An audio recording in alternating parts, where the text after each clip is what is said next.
Hi, Gareth. How are you, first and foremost? Because I can imagine this has been quite a day for you. You've had a lot of difficult conversations to have over the last 24 hours. Has it been one of your most difficult days with that in mind, as England manager? Yeah, no question. I think, one of the most difficult parts of the job, definitely. We're a close team, and I think everybody, players, staff, have felt the last couple of days. We knew this decision was looming. We've still felt we've been able to make better decisions in terms of injuries and availability by giving ourselves more time. But of course that means that you've got this difficult scenario where people are having to wait for bad news, and tried to do it as respectfully and with as much human side as possible. But I also know that for the players that aren't coming with us, that's a devastating blow, and I mean they've all been amazing with how they've dealt with it, but I know that it's a difficult day for them and for the teammates, because they're of course really excited about going, and they should be, and they've done unbelievably well, in a lot of cases, to push some experienced players out of the squad. But we've got that balance of excitement and a bit of remorse for a difficult day. Probably you'll have known that the headlines were going to be made by the absences of Jack Grealish and James Maddison, two players who've done a lot for you, been very experienced and have been a big part of the squad in recent tournaments. Why are they not here, and how did they take the news when you told them? Well, as I said, all of the players took the news really respectfully. Of course, all players are going to believe they should be in, and that's why they're top players, because they have that self-belief and they have that mindset as well. But the fact is, we've got some players who have been playing extremely well all season in the league, and we just feel other players have had stronger seasons, and particularly in the last 6 months or so. I think we saw some fantastic performances the other night that underlined some of that, and the attacking areas of the pitch in particular, we're blessed with a lot of options, all slightly different. Of course, Madders and Jack both give us something different as well. So they've been tough calls. They've been calls that we've gone over and over and over as a group of staff, to try to be fair, to try to get the right rationale, and we back our decisions, but we recognise we could have gone a different route, and both of the boys are big characters, fabulous teammates, great boys to work with.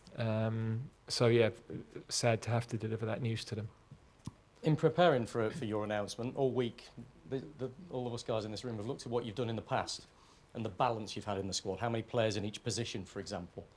And in the previous tournaments, you've had 9 or 10 defenders on each occasion. This time, you've got a lot of injury concerns still in defence, and yet you're only taking 8. Why is that? Well, Trent obviously can play both, and yeah, I think we were 9 in the last couple of tournaments when I looked through. So I think we're the same. That was part of the reason that in the end we couldn't take Harry Maguire, because we would have had to have taken the 10th, and I think that balance wouldn't be right. It would have left us short in other areas of the pitch. Harry has made some progress, but that's been complicated, and we definitely wouldn't have had him in the group stages, and there was too many hurdles to get through without really being clear of where we might get to. So, and given that we've not got a clean bill of health across the rest of the back line as well, then that became, we need cover, we need players that are fit and ready to go from the start. So again, another really difficult call. You know how I feel about Harry Maguire and what he's done for England, and what he's done for me as a manager. So yeah, that's a slightly different case to the other two, but no easier because of that. Really brief follow-up, I'm sorry, probably just a one-word answer. Have you got any other defenders or any other players on standby? Because you can make changes up to the final game, of course. Yeah, Jarell Quansah has stayed with us. I think he's not had the experience of an England international at Wembley, so I think that would be great for him to be with us for the game, and we'll go from there. Hopefully, we're not needing to call anybody else in. Carry around. Hi Gareth, you just alluded to it there, but a massive blow for Harry Maguire. How much did that recent injury compound his exclusion? And in terms of succession planning, you've been playing Mark Guehi. How much is he ready to step into those shoes, and how is Harry? Yeah, well, the decision on Harry is totally about his physical condition, recovery from the injury. So there is no other reason. He's obviously one of our strongest centre-backs. In terms of those that can come in, clearly, Lewis and Mark played the other night, but Ezri Konsa's had an excellent season at Aston Villa. We've been using him as a fullback in some of the recent games, but he also played at centre half for us in March and was outstanding. And that's probably, it is his strongest position. So there are various options there, as well as the fact that Joe Gomez can play in a number of different positions. Dick, you've never taken your position in this England squad for granted, but we expected your name here. But some positive news on a tough day for Kobbie and Adam. How impressed have you been with them, and what can you expect to see from them in this European Championship? Yeah, I think we see in the last camp against Belgium and Brazil what Kobbie could do, and obviously the last 6 months, all season really, what he's done at Man United, fully deserves his place in the squad. And obviously Adam played his first half of the season in the Championship, come from Crystal Palace now, it's been outstanding, and I think in training he's impressed a lot of the players. So composed and calm on the ball. He's got a beautiful left foot, really crisp passing, and all round just a really down-to-earth boy who wants to learn. He's still obviously only 20 years old, but to be on the plane to go to his first European Championships, what a moment for him and his family. And I know he's one who won't take it for granted. He'll be ready when called upon. I think you see the other night how composed he is, and he's ready for the big stage. I think he's one of them that doesn't get fazed by big things. So yeah, 2 great additions, and see the future's looking bright for England in midfield. Gareth, some are saying this is the best ever England squad that's been selected. You've got 10 forwards. You've named 3 strikers. Is that because we're going to see a more forward attacking England, or is that a bit of a realisation when you saw Kane's back injury and wanting to account for that?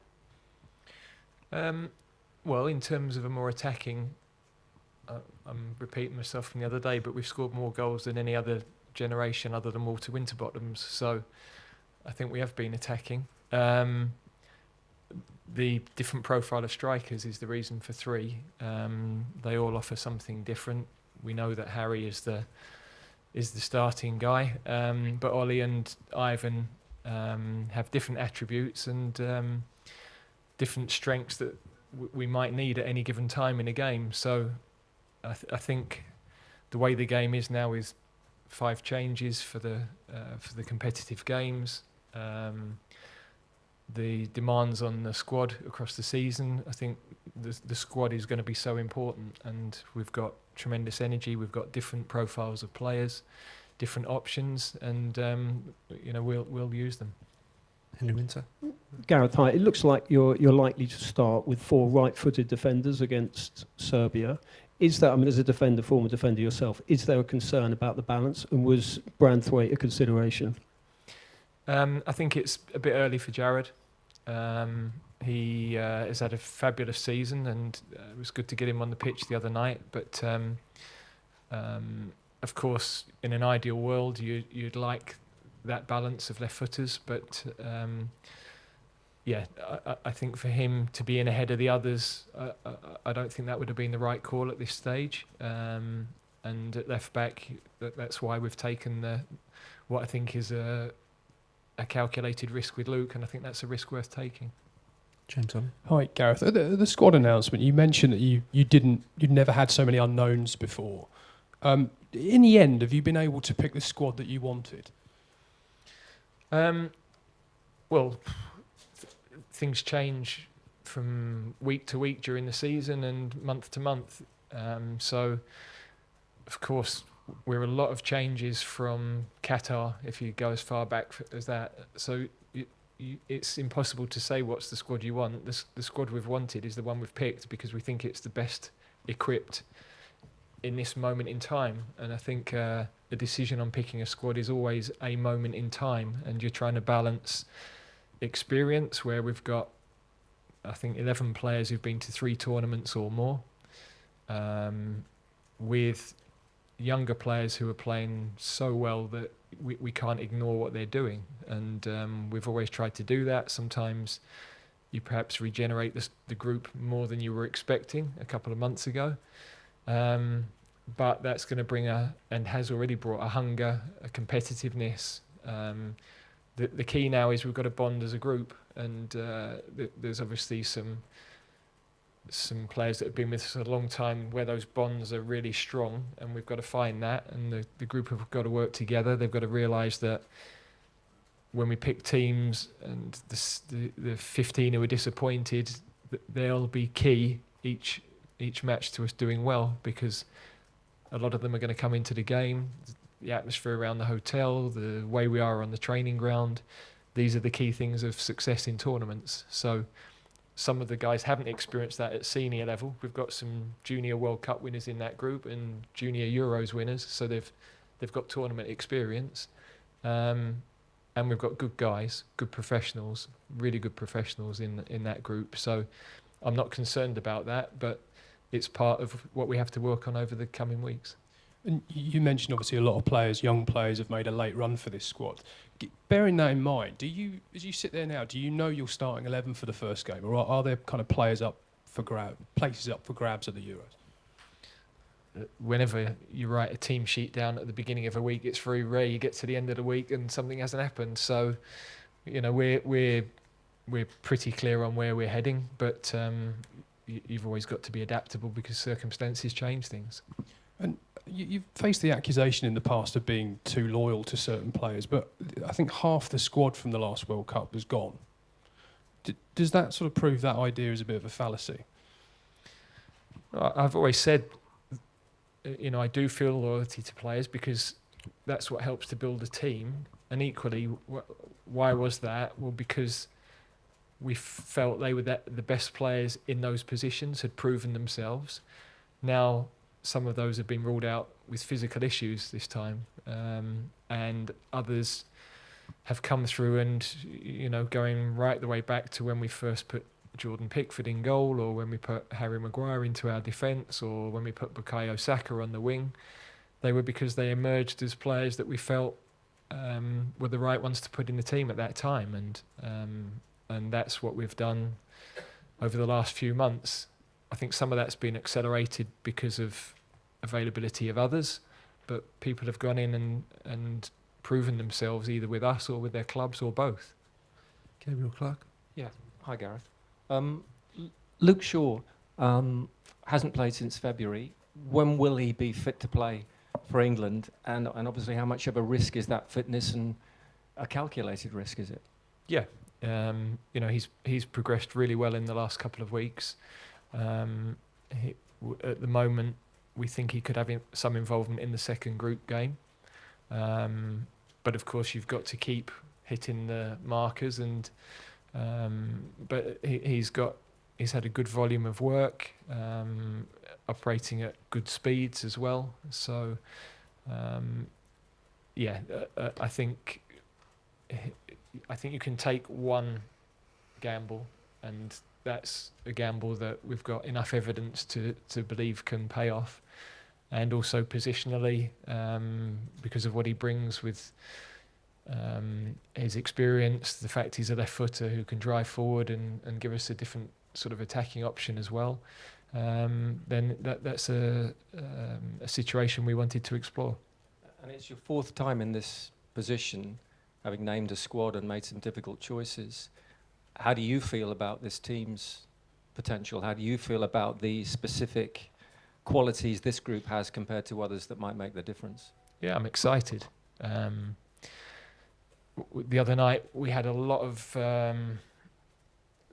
experienced attacking players not on the starting grid, and we had a lot of goals in the team still, and we were able to bring players from the bench who can score goals. So in my head, in an attacking sense, that's really crucial. And yeah, the rest of the team, the profile of our midfield, the way that we're moving the ball more quickly forward, seeing forward passes, that excites me. When I'm watching training, it excites me.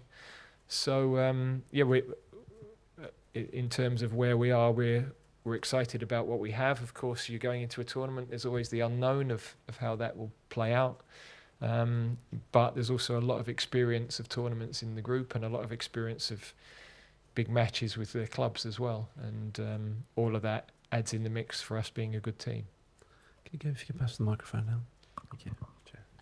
There's some experienced players missing from this squad, like Jordan Henderson, Harry Maguire, who you've kind of always looked up to kind of lead on and off the pitch. Now that they're not here, who are kind of the players that you're looking to kind of step up and lead the team to victory?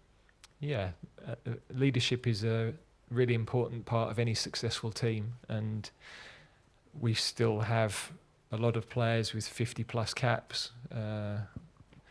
Jordan Pickford, Kyle Walker, John Stones, Declan, Harry Kane.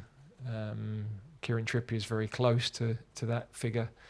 We have young players that have leadership as well. So we've always been blessed that we've got a lot of leaders in the group, probably more than a lot of teams.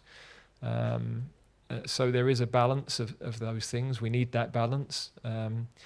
And also other people will emerge now. We'll see characters emerge as we work together through the coming month. And that's also a nice thing to see a group develop and the energy come and to see how they form. Hi, Gareth. There's a lot of bookmakers indicating England as the favorite to win the tournament. Would you embrace this role when you go to Germany, or are you more aware of that, as you said, in a tournament everything can happen? Well, firstly, we're clearly not allowed to bet. Of course. But in my experience of bookmakers, the reason that they're favourites in your own country is because more people back your own country and they don't want to lose any money if it works out that way, so they play a statistical game. There are lots of teams that could win. I think it's a very open tournament. We're excited about our prospects, we're experienced, but we know we have to deliver in this moment, and tournaments are a snapshot of a moment, and you've got to deliver your best across the month, and that's the challenge we have to hit. And for you, Declan, you're obviously the main player in the midfield. How do you feel the responsibility of being the main guy in a so crucial part of the pitch? To be honest with you, I don't put too much pressure on my shoulders. Whether it's me playing six in a double pivot or I'm playing on my own, Gareth will obviously always pick the other two players, and I'm sure whoever steps in will give 100% because we've got one aim this tournament, and that is, collectively as a group to win the tournament, of course. But to come with that in midfield, such a crucial part of it is the hard work inside of it. You can be so good on the ball, but in these major tournaments against the best sides, you need to have that, heart, grit, desire, to not want to concede goals and be savvy. And I'm looking forward to taking on that responsibility, as well as, all the other midfielders are as well. Go back to Rob Dorset, then Henry after. Declan, I'm sorry we've asked lots of questions to the boss. It's that sort of day. That's all right, no problem. Nobody's actually said congratulations to you because this is a special achievement, and I know you guys never take it for granted. Yeah. But you've had to see some of your mates that you've become very close to leave the squad in the last 24 hours. The manager said that's been difficult for him. How's it been for you? Yeah, it's been really tough. See, Maddison and Jack are probably two of my best mates in the squad. Probably spent most of my time with them since I've been here. So obviously see them go is, it's not a nice feeling. But they both just said then, before they went, Madders last night, Jack just now, that they wish us all the best. They're really positive and upbeat. Obviously they're gutted that they've been left out of the squad, but I think that's one thing that, Gareth's got spot on, is that we're so close as a group, and there's no one that's feeling really bitter about being left out. It's more about the team, and them guys wished us all the best, as did all the others. But yeah, I'm obviously gutted. But look, in football, it's one of them things. You know, managers have tough decisions to make, and you know that's part of the role that comes with it. So there's not really much I can say on that. Obviously, I'm gutted that they're gone, but they're really, really supportive of what we're about to do. Can I ask you about Adam Wharton as well? Yeah. A man who's in the squad at the age of 20 after an extraordinary season with Palace. I mean, he's only just made his debut for the 21s. Yeah. And he's suddenly going to a major tournament. What qualities do you see in him? I think there's a difference you can see between players that are top level players at 20 and players that are just on the cuff of stuff. And he's top level.